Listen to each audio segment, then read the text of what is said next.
కూటమి అధికారంలోకి రావడానికి కీలకమైన పాత్ర పోషించిన వాళ్ళల్లో ప్రస్తుత సీఎం చంద్రబాబు నాయుడు గారు, అలాగే డిప్యూటీ సీఎం పవన్ కళ్యాణ్ గారు ఎంత పాత్ర పోషించారో, అదే స్థాయిలో తన పరిధి మేరకు డిప్యూటీ స్పీకర్ రఘురామకృష్ణరాజు కూడా ఆయన వంతు పాత్ర పోషించారు. ఏదైతే జగన్మోహన్ రెడ్డిని అధికారానికి దూరం చేయడం కోసం.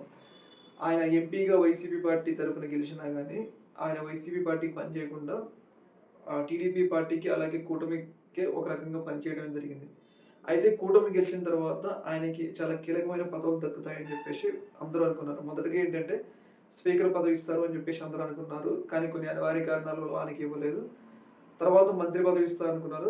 కానీ మంత్రి పదవి కూడా ఆయనకి ఇవ్వలేదు. లాస్ట్‌కి ఆయనకి డిప్యూటీ స్పీకర్ పదవి ఇవ్వడం జరిగింది. కాకపోతే ఇప్పుడు రఘురామకృష్ణరాజు ఈ ప్రభుత్వం మీద, కూటమి ప్రభుత్వం మీద కొంచెం వ్యతిరేకతతో ఉన్నట్లయితే అర్థమవుతుంది. ఎందుకు అంటే రీసెంట్‌గా మనందరికీ తెలుసు ఆయన మీద గతంలో జగన్మోహన్ రెడ్డి ఉన్నప్పుడు కొంతమంది అధికారులు ఆయన్ని కొట్టారు. అందులో సునీల్ కుమార్ ఐపీఎస్ అని చెప్పేసి చాలా కీలకంగా పనిచేసిండు అని చెప్పేసి ఆయన మీద పదే పదే రఘురామ ఆరోపణలైతే చేస్తా ఉండు.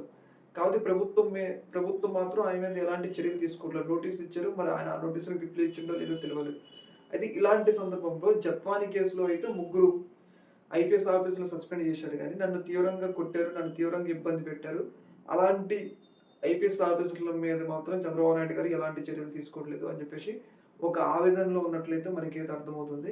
రీసెంట్‌గా కొంచెం టీడీపీ ప్రభుత్వం మీద కొంచెం ఎందుకంటే తన కేసు ముందుకు నడవట్లేదు. నన్ను కొట్టిన వాళ్ళ మీద కొట్టిన ఆఫీసర్‌లనైతే ఎలాంటి చర్యలు తీసుకోవట్లేదు గానీ, మిగతా వాళ్ళ మీద రకరకాల చర్యలు తీసుకుంటున్నారని చెప్పేసి ఆయన కొంచెం అసంతృప్తితో ఉన్నట్లయితే మనకైతే అర్థమవుతా ఉంది. ఈ యొక్క ఇష్యూలో మీ యొక్క అభిప్రాయం తెలియజేయండి. ఒక మినిట్ అండి.